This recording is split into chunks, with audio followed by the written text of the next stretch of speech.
Day 28 of bullying myself into actually doing leetcode. So then I'm doing problem 11, container with the most water. Done this a little while ago, so hopefully it's still somewhere in there. It's not too tricky. Once you kind of get your head around the intimidating maths, which shows up kind of almost immediately as soon as you open the problem. But basically, you have to calculate the area between two boundaries inside this question. So you can have a 2-point solution with a left and right boundary. And what you're going to do is, along the x-axis, you're going to calculate the distance between the two of them. And the y-axis, but the shorter of the two boundaries, will represent the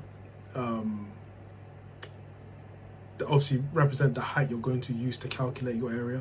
And obviously area is just height times width. So then of course you're going to move the smaller boundary inwards, but you're always trying to calculate the maximum amount of area at any given time.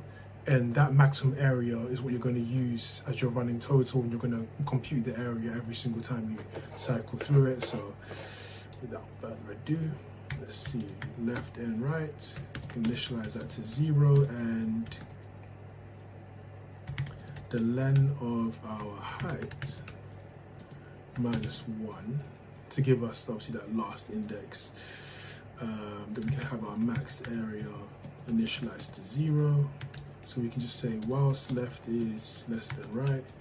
They can't be equal at any time because of course that means no area. We can calculate our area to be our right pointer minus our left pointer. So if we were like 8 and then 1, that'd just be 7 for, you know, our width. And then we can times that by our height, which would be literally just the minimum of these two, because we can't have a slanted container. So minimum of our right pointer and of our left pointer.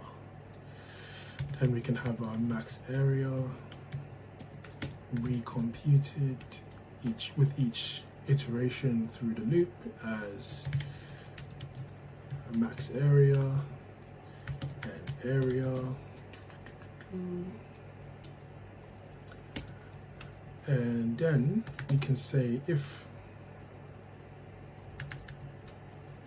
the height of our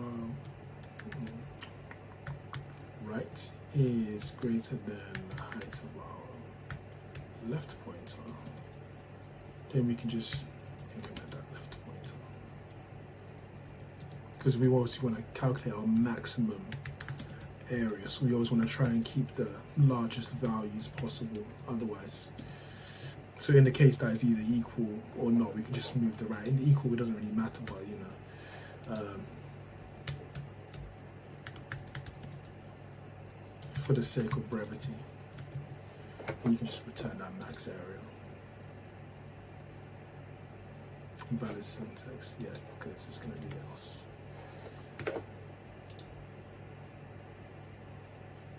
I'm never paying for leetcode premium, so I'm gonna have to wait a sec.